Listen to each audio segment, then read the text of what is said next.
Trans. Ce mot, je l'ai revêtu comme une cape qui me protégerait du monde. Ce qui est plutôt cocasse, c'est que le monde, lui, a bien failli me la déchirer, cette cape. C'est drôle, aujourd'hui, j'ai 21 ans, je suis un mec et je ressemble à un mec.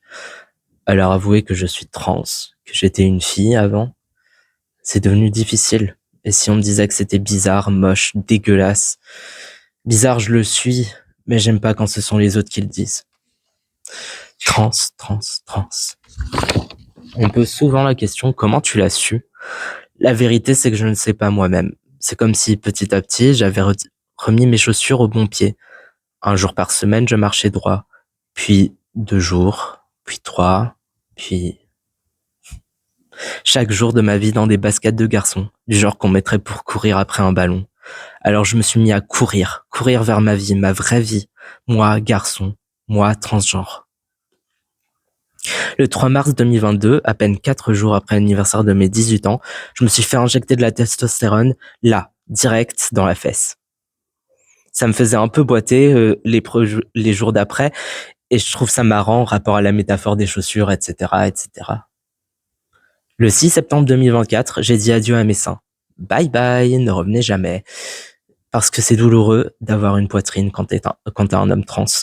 Du moins, ça l'était pour moi. Obligé de me les compresser à coups de brassière adaptée, de mettre des vêtements amples, de tenter de cacher ce secret honteux, mes seins, le symbole qui, à mes yeux, me rattachait à la féminité. Une féminité avec laquelle je ne voulais plus rien avoir à faire.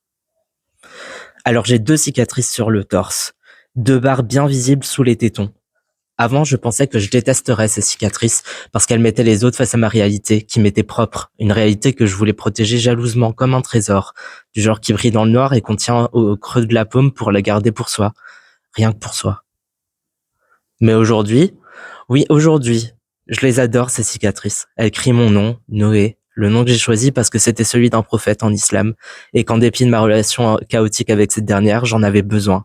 Et puis, j'avais toujours trouvé ce nom magnifique, même quand j'étais une fille.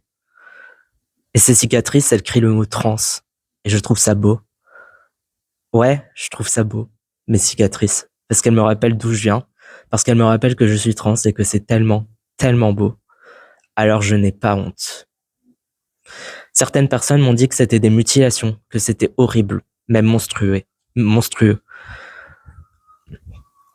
Monstre? Ce mot, je l'ai reçu un paquet de fois dans la gueule. Alors je me le réapproprie. Je suis un putain de monstre. Et j'en suis heureux. J'en suis vraiment, vraiment heureux.